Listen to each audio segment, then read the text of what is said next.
स्वागत है हमारे यूट्यूब चैनल बीटी जीके में। दोस्तों मोस्ट इंपोर्टेंट जीके क्वेश्चन है, काफ़ी परीक्षा में पूछे गए सवाल है, इसलिए ध्यान से पढ़िएगा। चलिए दोस्तों शुरू करते हैं। तो सवाल फर्स्ट है दोस्तों, 712 ईस्वी में सिंध पर अरबों के आक्रमण के समय वहाँ का शासक कौन था।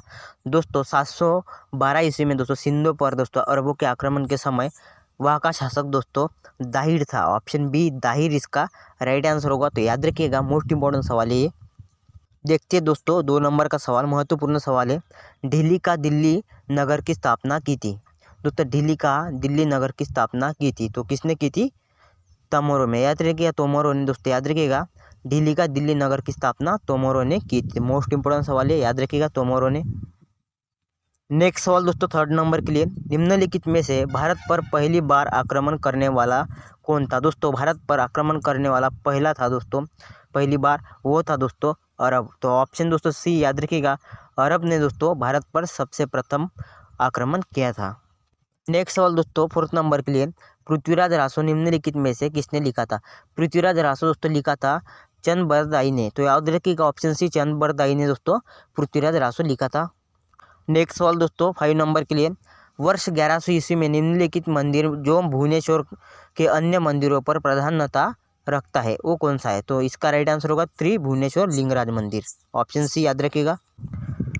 नेक्स्ट सवाल दोस्तों 6 नंबर के लिए, प्रतिहार स्वयं को डैश डैश डैश का वंशज मानते थे जो राम के प्रतिहार अर्थात द्वारपाल थे। तो दोस्तों द्वारपाल थे जो कि राम के वो मानते थे लक्ष्मण को। ऑप्शन दोस्तों सी याद रखिएगा, लक्ष्मण इसका राइट आंसर होगा।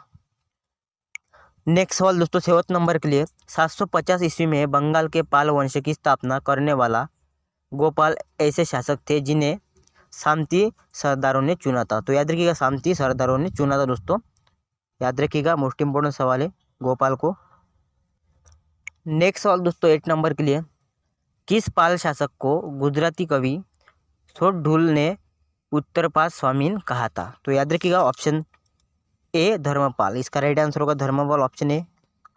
अगला सवाल दोस्तों 9th नंबर के लिए, 9वीं सदी में भारत आए अरब यात्री सुलेमान ने किस साम्राज्य को रुहमा कहकर संबोधित किया था। दोस्तों सुलेमान ने दोस्तों किस साम्राज्य को रुहमा कहकर संबोधित किया था। तो ऑप्शन ए पाल इसका राइट आंसर होगा, पाल को किया था। याद रखिएगा रुहमा कहकर संबोधित किया था दोस्तों पाल को।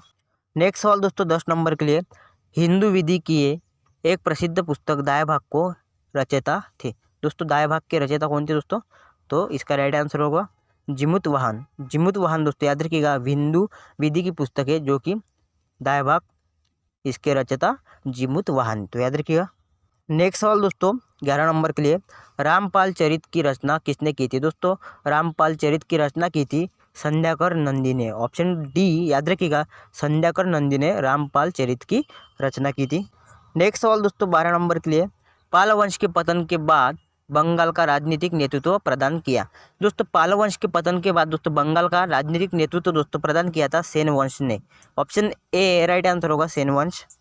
नेक्स्ट सवाल दोस्तों 13 नंबर के लिए, सेन वंश का संस्थापक कौन था। दोस्तों सेन वंश का संस्थापक पूछा गया है। ऑप्शन ए दोस्तों सामंत सेन, राइट आंसर होगा सामंत सेन दोस्तों सेन वंश का संस्थापक था। अगला सवाल दोस्तों मोस्ट इंपोर्टेंट सवाल है, किसने कुलीन प्रथा कुलीनतावाद का प्रारंभ किया था। दोस्तों कुलीनतावाद का आरंभ किया था दोस्तों बल्लाल सेन ने। ऑप्शन ए याद रखिएगा, बल्लाल सेन ने दोस्तों कुलीनतावाद का आरंभ किया था। नेक्स्ट सवाल दोस्तों, पृथ्वीराज चौहान को मोहम्मद गोरी ने किस युद्ध में हराया था। दोस्तों पृथ्वीराज चौहान को दोस्तों मोहम्मद गोरी ने हराया था, वो युद्ध था दोस्तों तराइन का 1192वां युद्ध। तो ऑप्शन दोस्तों याद रखिए 1192 ईस्वी में हुआ था दोस्तों ये तराइन का युद्ध, जिसमें पृथ्वीराज चौहान को मोहम्मद गोरी ने हराया था। नेक्स्ट सवाल दोस्तों 16 नंबर के लिए, रजिया सुल्तान किसकी बेटी थी। दोस्तों रजिया सुल्तान दोस्तों बेटी थी इल्तुमिश की। ऑप्शन ए अल्तमश, जिसे इल्तुमिश भी कहते थे, इल्तुमिश की याद रखिएगा, रजिया सुल्तान बेटी थी। अगला सवाल दोस्तों 17 नंबर के लिए, 1420 ईस्वी में विजयनगर साम्राज्य आने वाले इटली यात्री का नाम क्या था। दोस्तों इटली के यात्री का नाम दोस्तों था निकोलो डी कोटी। दोस्तों याद रखिएगा निकोलो डी कोटी दोस्तों विजयनगर साम्राज्य में आने वाले इटली यात्री का नाम था। अगला सवाल दोस्तों 18 नंबर के लिए मोस्ट इंपोर्टेंट सवाल है, दिल्ली में मुगल साम्राज्य की नींव निम्नलिखित में से किस लड़ाई के परिणाम स्वरूप पड़ी।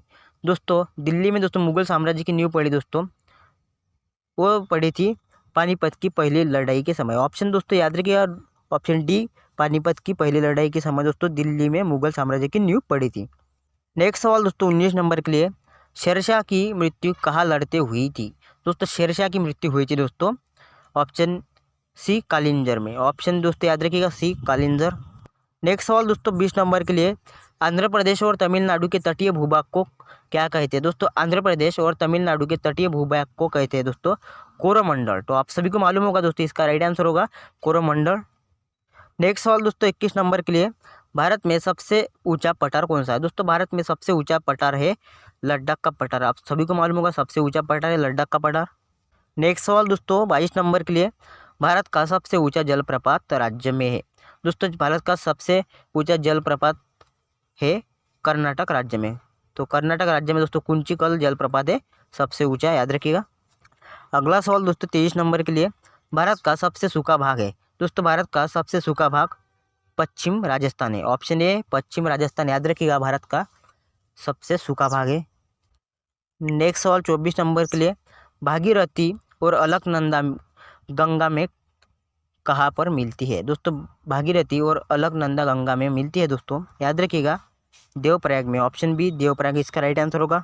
नेक्स्ट सवाल दोस्तों 25 नंबर के लिए, ऊपरी ब्रह्मपुत्र घाटी में पाए जाने वाला मुख्य खनिज है?